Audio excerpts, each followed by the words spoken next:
இன்னைக்கு நிறைய பேர் என்ன நினைச்சிட்டு இருக்காங்க தெரியுமா? சுகருக்கும் ப்ரெஷருக்கும் மாத்திரை மட்டும் போட்டால் போதும் சரியாயிரும் அப்படின்னு. அப்படி யாருக்கா சரியாயிருக்கா சொல்லுங்களேன். இன்னொரு பெரிய மூட நம்பிக்கை.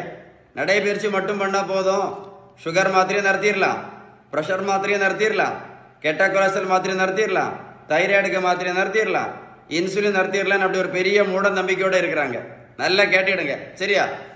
1 கிலோமீட்டர் நடைபயிற்சி பண்ணினா கூட 40லேருந்து 50 கேலரி மட்டும்தான் இருக்க முடியும். எழுதி வச்சுக்கிடுங்க பேப்பரில்.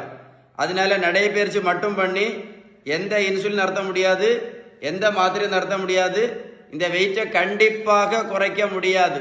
கண்டிப்பாக குறைக்க முடியாது நடைபயிற்சி மட்டும் பண்ணி. சரிதானே?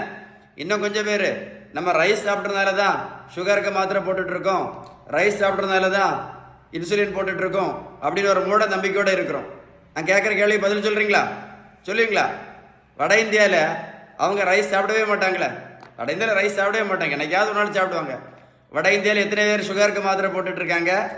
எத்தனை பேர் இன்சுலின் போட்டுட்டு இருக்காங்க? எத்தனை பேர் இந்த மாதிரி உடல் பருமனோட கஷ்டப்பட்டுட்டு இருக்காங்க? பதில் சொல்லுங்க சார், பதில் சொல்லுங்க.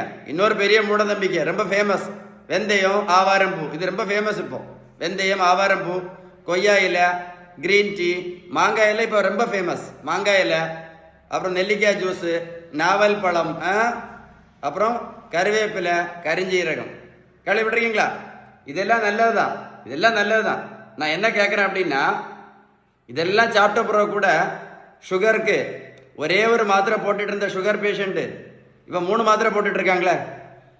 சுகருக்கு மாத்திரை மட்டும் போட்டுட்டு இருந்த பேஷண்ட்டு இப்போ இன்சுலினை போட்டுட்டு இருக்காங்களே. வெந்தயம், கருவேப்பிலை, கரிஞ்சீரகம், மாங்காய் இலை, கொய்யா இலை, இதெல்லாம் சாப்பிட்ட பிறகு கூட. பதில் சொல்லுங்க சார், கால் பண்ணி பேசுங்க, நல்லா கேட்டுடுங்க சரியா? சுகர், ப்ரெஷர், கெட்ட கொலஸ்ட்ரால், உடல் பருமன், இந்த 4க்கும் எதனால வருதுன்னு கேட்டால் இன்னைக்கு யாருக்குமே தெரியாது. இதுதான் சங்கடமான விஷயம். நல்லா கேளுங்க. சுகர், ப்ரெஷர், கெட்ட கொலஸ்ட்ரால், உடல் பருமன், ஃபேட்டி லிவர், ஃபேட்டி லிவர், இந்த 4க்கும் ஒரே ஒரு காரணம் தான். அதுக்கு பேர் தான் இன்சுலின் ரெசிஸ்டன்ஸ். இது ஒரு பேப்பர் எழுதி வச்சுடுங்க ஓகேவா? இந்த இன்சுலின் ரெசிஸ்டன்ஸை சரி பண்ணணும் அப்படின்னா நீங்கள் மருத்துவத்தில் எந்த புத்தகத்தாலும் படித்து பாருங்க. இந்த இன்சுலின் ரெசிஸ்டன்ஸை சரி பண்ணுறதுக்கு அவங்க சொல்லக்கூடிய ஃபர்ஸ்ட் ட்ரீட்மெண்ட் வந்து பேலன்ஸ்டு டயட்டு தான். பேலன்ஸ்டு டயட்டு தான். அடுத்தது உடல் உழைப்பு, அடுத்தது நல்ல தூக்கம், கடைசிதான் மாத்திரையும், கடைசிதான் இன்சுலினும். கரெக்டா இல்லையா? உங்களுக்கு பேலன்ஸ் டீட்டெயில்ஸ் வேணும்னா குட்னு டைப் பண்ணுங்க, வீடியோ லைக் பண்ணி ஷேர் பண்ணுங்க, நிறைய பேருக்கு யூஸ்ஃபுல்லாக இருக்கும் சரியா? ஷேர் பண்ணுங்க.